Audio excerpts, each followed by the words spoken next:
3, 2, 1, yeah, we ready right now. Got me feeling so free.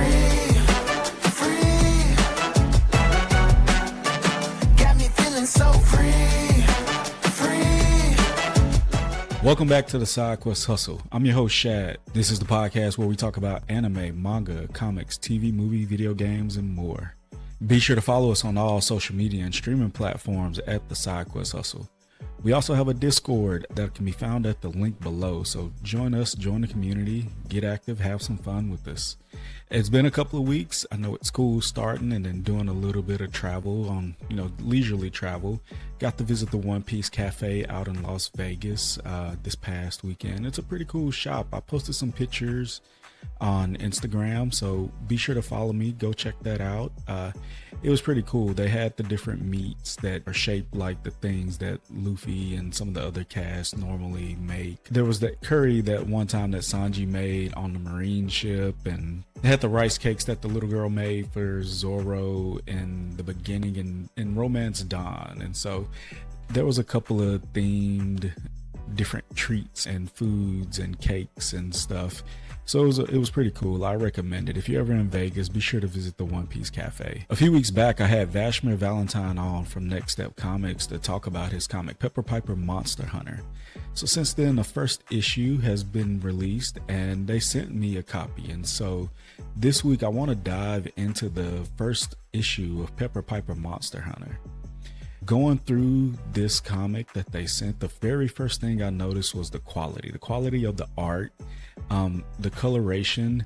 The artist and colorist, PR Dedelis, he did a really good job. I'll link his social media and things down below. But in drawing and coloring this comic, he did a really good job. It's very beautiful. The artwork really stands out, and the comic itself is printed on some really good quality paper. And so just a first impression of it, I love it. I love the feel. I love the look. I love the colors. It's vibrant. It stands out.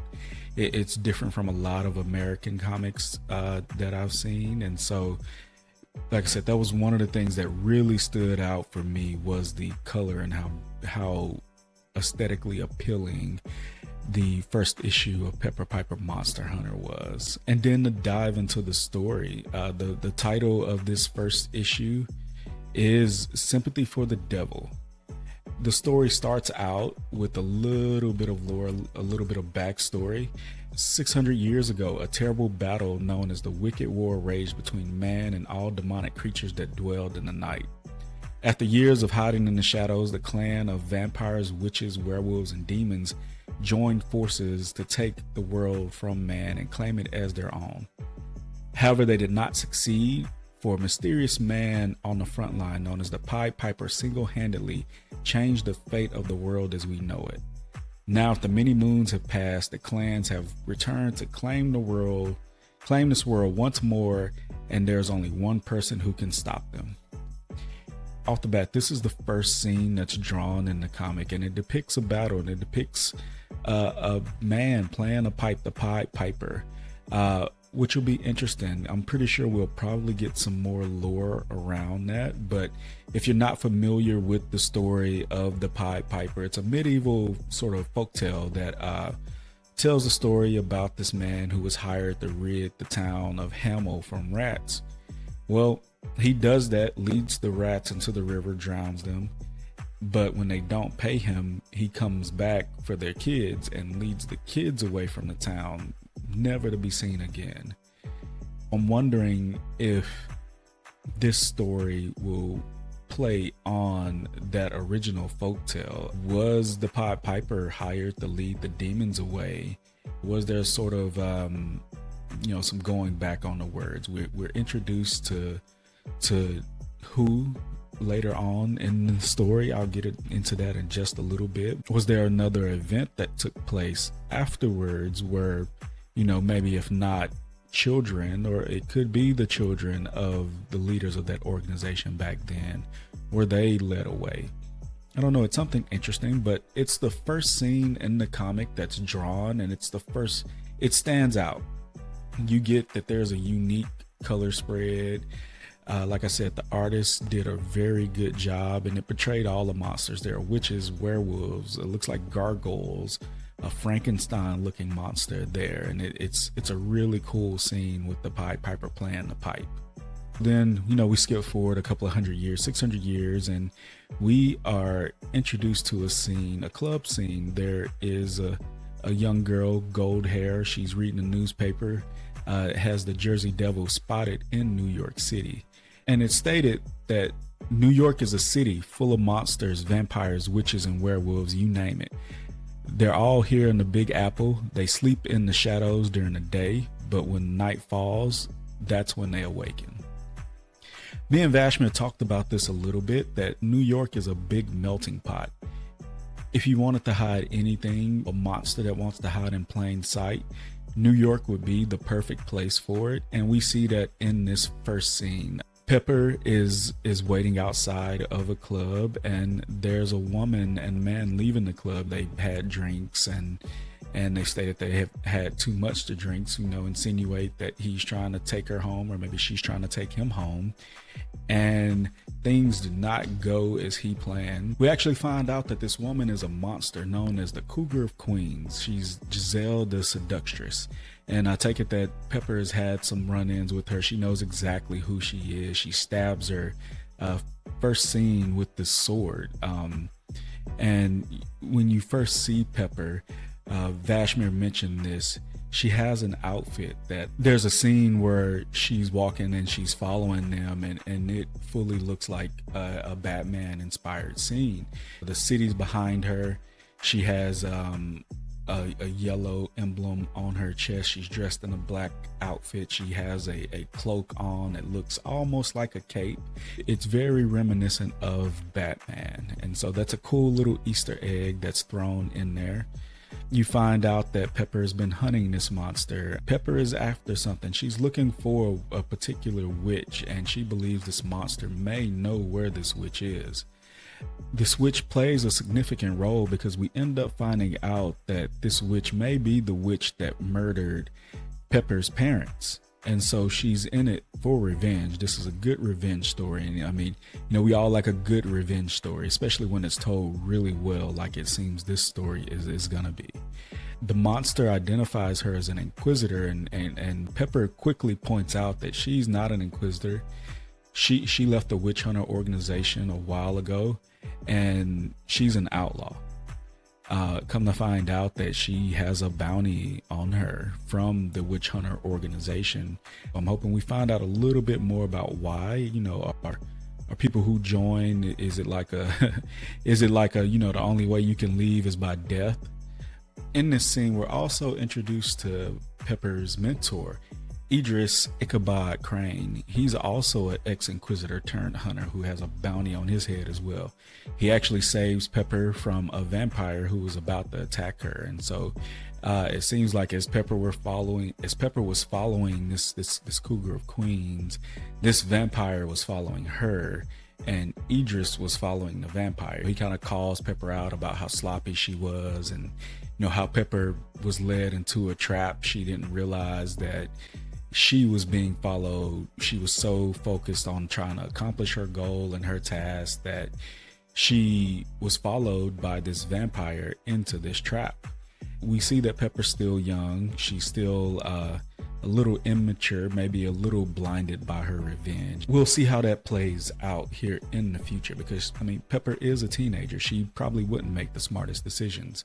With Idris, we're introduced to fables, and fables are these powers that these witch hunters or inquisitors, outlaws have that are their powers. And I guess one part of the witch hunter organization is you have to have a fable. One of the reasons that Pepper left the witch hunter organization is because she didn't have a fable. We see Idris's, or I think we see a piece of Idris's fable. Idris is able to summon the Headless Horseman. We are introduced to Pepper's adoptive parents in the next scene, and of course they call her Priscilla. and apparently she hates being called Priscilla. She wants everyone to call her Pepper. We're introduced to her moms. They run a diner, and they care for Pepper. They think that Pepper's in this band and that she's been out late performing with this band. At least that's what Pepper's been telling them, when in actuality we know that she's been out hunting monsters. She plays the whole innocent, no, there was we had a gig at this place, and Idris is her manager. They don't approve of Idris. I guess I could understand that he's probably this mysterious figure who they don't know a lot about, who is spending a lot of time with this 16-year-old girl. And so I could understand them having some reservations about him. There's a scene in the diner where they call it out, saying that they don't like him and like, well, why is he reaching out? The next scene, Pepper goes to the witch hunter organization, to their headquarters, and I guess she tries to sneak in. She's trying to get information on what's going on. I guess there's been a bunch of strange and unknown things happening in New York. I guess more strange and unknown than usual for New York. And she's like, why not? The second best place to get intel is the witch hunter organization. And so as she's sneaking in, we find out that Pepper used to be a student at the witch hunter organization. She sneaks in and we're introduced to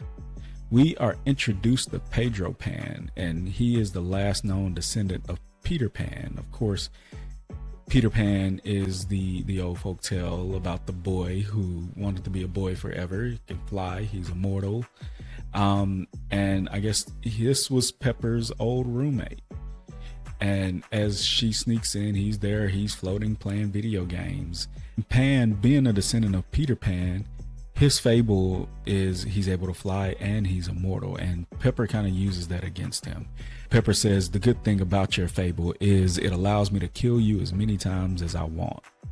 And so it insinuates that, hey, shut up, I'm gonna go do this.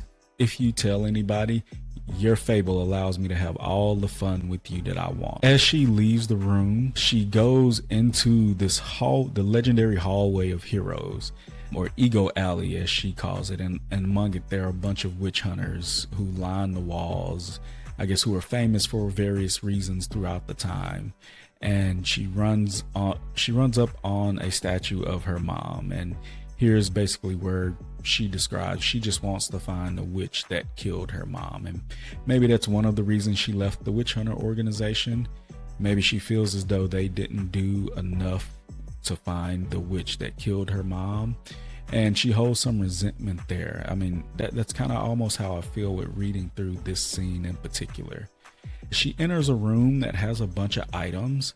We see almost like a Grim Reaper sort of costume. We see what looks like the Excalibur and a stone. There's maces. There's all these different magical items, but she just so happens to pick up a magic 8-ball and shakes it, and it shows her a scene of someone tied up in the witch hunter organization castle, and it as she shakes it and asks it questions, it's giving her what she wants.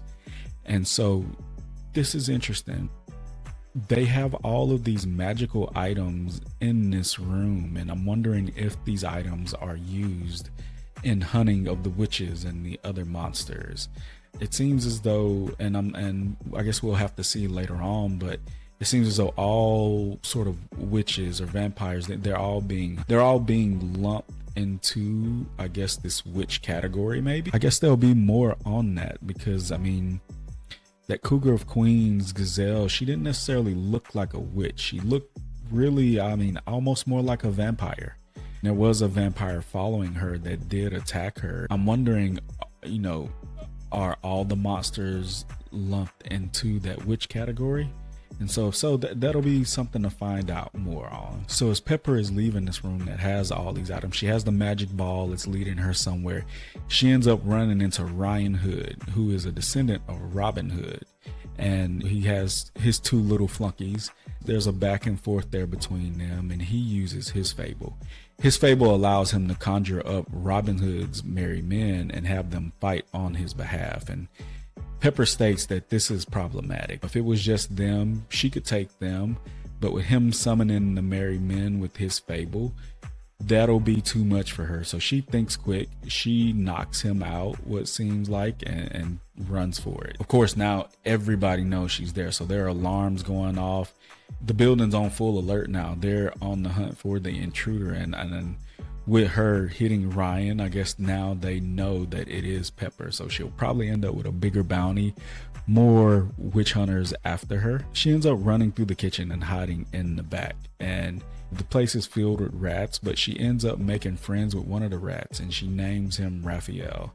She ends up taking a selfie with him and everything. That was interesting there. Her making friends with the rat was a bit unexpected, but I'm wondering if this rat is really a rat. I don't know. I just have feelings that it's not an actual rat. Like, it may be another student. It may be someone's fable that turned them into a rat.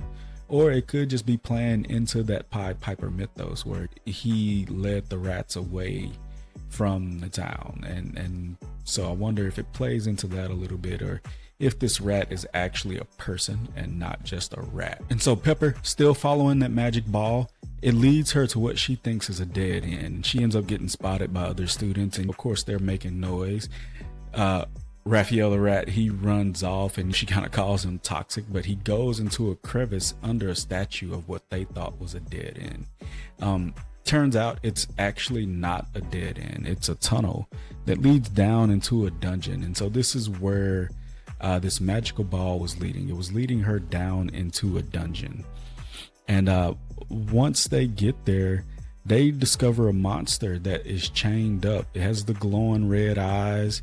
Pepper immediately recognizes it, but she noticed something is off. It's not like an adult monster. It's a girl. It's a young girl.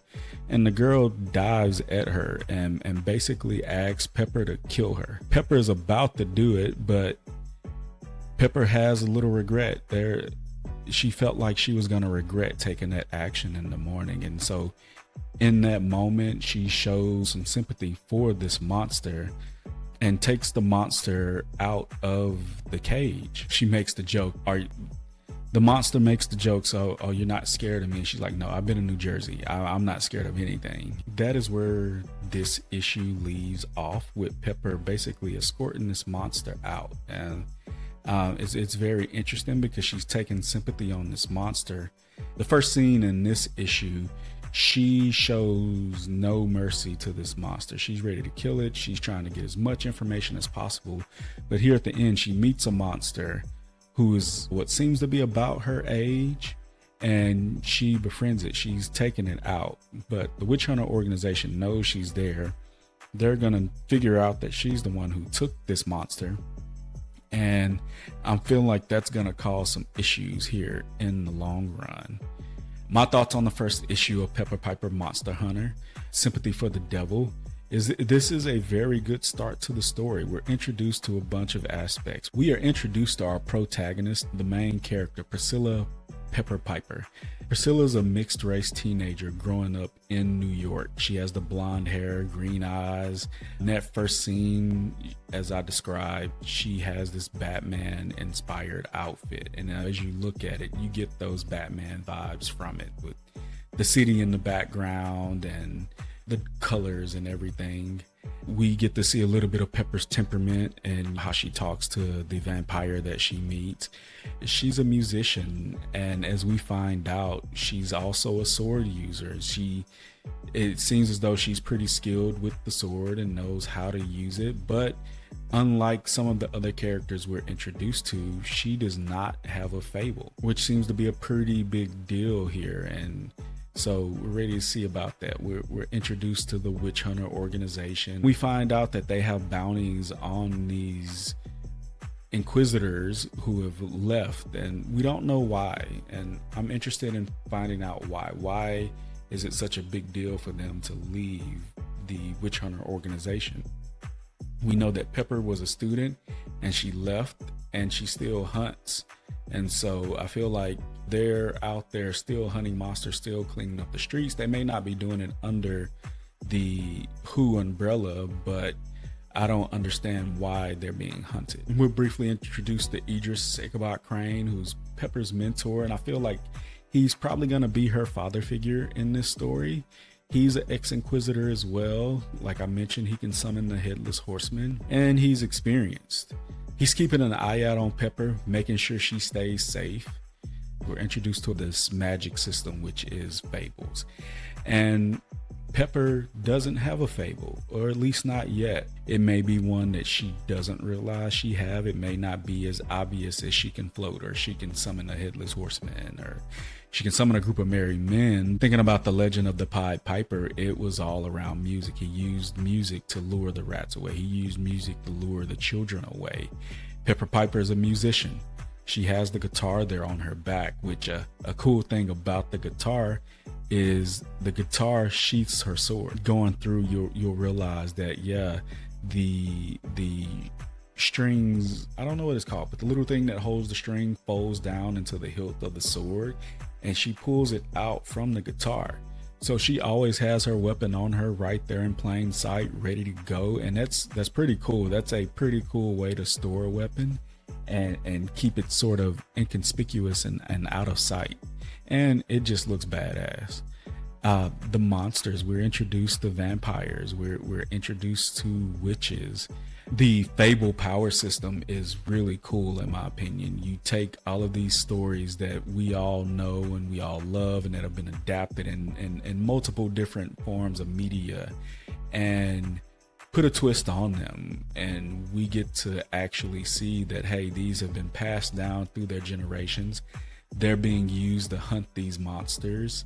We meet her ex-boyfriend, Ryan Hood, the descendant of Robin Hood. Ryan Hood being able to summon the merry men. Robin Hood didn't necessarily have powers per se like a Peter Pan who could fly and was immortal, but he did have a loyal group of friends, and these merry men following his descendants, being their protectors, becoming their fable, was a pretty cool twist on things. And then Ichabod Crane being the Headless Horseman, it's there in his name, but being able to summon an powerful monster to help you fight these demons and monsters can be helpful. So it'll be interesting in seeing what Peppers are. We meet the family unit of Pepper with her two moms who have taken her in after her parents are died. We see that they don't approve of Idris, but I feel like they just don't know him, and he may not care to get to know them. They may not have known Idris as well as her parents knew Idris, so they question her being around him and her spending time with him and what type of influence he's being. They're being good parents. They want to see her succeed in life, and Pepper loves them as well, but Pepper wants revenge. She is out for revenge, and she won't let that stop. She won't let her love for them and her care for them stop. She still wants to protect them. She still wants to keep them innocent in the fact that they don't know what these monsters are and that these monsters are out there doing all of this. I feel like Idris was maybe a friend of her parents, and who he's looking out for her now that her parents are gone, in a way that he may feel like only he can. It doesn't seem like Pepper's adoptive parents were part of the witch hunter organization like Pepper's mom and maybe Pepper's dad, I don't know, but they seem like normal people who aren't a part of that life. They don't hunt monsters. They may not even be aware that monsters are there, but Pepper is. And Idris seems like may have trained her to an extent. I know Pepper spent some time at the witch hunter organization, but she left. I'm pretty sure we'll find out why in a future issue, but that's a question there. Why did she leave the witch hunter organization? It seems like this is a good place for people with her skill and her abilities to go, and it seems like they have a good cause in hunting these monsters. So I feel like there's something there that will play out as the story goes on. We meet a couple of other students there in the school. I'm not sure if they'll play an important role later on. We meet Raphael, who is the rat that she hides out with and kind of follows her through. It was almost like the rat could understand her. This mysterious monster at the end, I'm not quite sure exactly what type of monster it was. but it was a young monster, red eyes, glowing, and Pepper took sympathy on this monster. I feel like this one is off to a good start, and it's something to keep an eye out on. It's been a while since I've read an American comic, and it's really drawn me in. I'm interested in learning more about this world, learning more about Pepper, and following this story. I feel like it's gonna be a really good one. This was a great first issue, and Vashmere is doing a really good job at telling a great story that captures you. It's a story that draws you in with the action, with the character design, with the art. It reads very differently and looks very differently than a lot of comics and manga that I've seen. The action was very well paced and did its part with moving the story along. There wasn't anything that was dwelled on too long, but every scene fit its purpose. Every scene did its part in telling the story, pushing the story along, introducing the characters, introducing fables, slightly introducing who and who all of these people are. And we get to see Pepper. We get to see the feisty side of her. We get to see the sympathetic side of her at the end. And with her being a teenager, I imagine that we will probably see a range of emotions, some maybe more irrational than others, but that's the part of telling a real story. And this story does take place in modern times, and so we'll get to see Pepper's reaction to the world. We'll get to see her reaction to social media. There's a scene in there where she's taking a picture for her social media in the middle of being chased through this Who building, this Who castle hideout. We'll see that. We'll get to see the family dynamic of Pepper and her adoptive parents. And I imagine that with Pepper being a teenager, she mentions that the vampire that she killed in the beginning was a classmate of hers. So I imagine we'll get to see part of her school life and how being a monster hunter impacts her school life, and Pepper's temperament and Pepper's attitude as well, and how she interacts with other teenagers who aren't hunting monsters by night. I'm very intrigued. I'm interested in seeing where this story goes, but it's off to a really good start, and I really like it. I really like it. This was a good first issue. Great artwork, great storytelling, great premise for a story, and I'm locked in, man. I am going to definitely be following up with this one and hopefully doing reviews as the different volumes are released.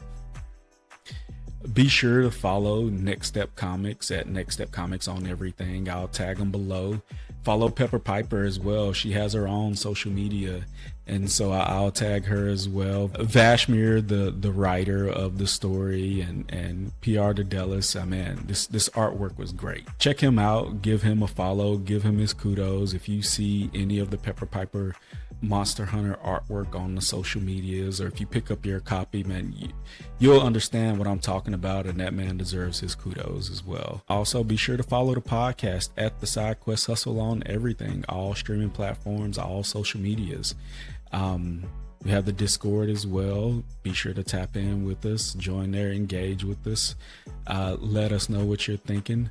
The fall anime season is coming up on us, and so I'm going to be covering some of those, but I'm also going to be covering some of my favorites from this summer season as well. The summer was a sleeper season. I know there wasn't a lot of a big anime announced for the summer season, but I checked out a few that I really enjoyed and really liked. Also picked up the Dandadan manga here recently, and man, we are in for a wild ride this fall with Dandadan. I went into it with no expectations, not really knowing a lot about the story outside of people saying that it was a great story, but there's some good comedy there. It's a bit unhinged, and I was not expecting some of the things that took place at all. They did a good job with capturing you with what took place, the action, the comedy, the quote unquote horror, I guess, sort of the unexpected things that happen. I don't really want to spoil it, but with the anime premiering next weekend, I feel like we're in for a good ride this fall, a really good ride. Dandadan is going to be one of those anime that everyone is going to be talking about. Everyone is going to be watching, and it's going to be one of those pillars of that fall 24 season. After a couple of episodes come out, I'll probably cover it maybe mid-season, and I'll probably continue to read the manga as well. The manga was very entertaining, and like I said, it immediately captured my attention with what went on and what took place. It's one of those unexpected love stories where the cute girl meets the nerdy guy, and you can kind of tell that they're gonna fall for each other. I'm excited to see how this story plays out, and it's definitely gonna be one that's in rotation for this fall. And like I said, I'm already reading the manga. I don't know how far I'll get. I don't know if I'll let the season end and then I catch up, or I don't know. It's pretty good. I ended up reading like maybe 5 or 6 chapters this morning at work. I may just end up binge reading all of it. I don't know. We'll see. But I'm excited for that one this season. Also recently picked up the Warhammer Space Marine 2 game. I'm trying to get back into gaming, and this game came with some of the PC parts I built. AMD had a special they were running, and so I've been playing it, and I'm pretty impressed. I dove into the Warhammer lore, and man, it is deep. I had no idea. I am brand new to this Warhammer 40k world. I am locked in. I've been learning all about the Emperor and, you know, those shenanigans. I've been doing a deep dive into the lore of Warhammer 40k, and I'll probably end up covering it as I get further into the game, and probably live stream some of the gameplay. But it is legit. I'm surprised I've never heard of it until now. But I mean, I think it's like one of those things, if you know, you know, and I just didn't know, but I'm solidly impressed with it. And so if you haven't played Warhammer 40k Space Marine 2, pick it up. I feel like after this one, I may go back and pick up the first Space Marine game and see what it's about. And I'm definitely interested in picking up some of the books and learning more about the Space Marines, the Emperor, his sons, and just that whole lore of that universe. It's pretty crazy. But I think that's all I got for this week. A little bit of a shorter episode. I got some collabs coming up here in the coming weeks, so stay tuned. Like I said, be sure to check us out on all social medias and streaming platforms at the SideQuest Hustle. Join the Discord, have some fun with us there. If you got questions, shoot them over. Leave a review, rate the episode, trying to get the engagement up. It really helps out with the algorithm if you like, subscribe, leave a rating, leave a comment, ask a question. Thank you guys for tuning in. I'll catch you guys next time. Peace.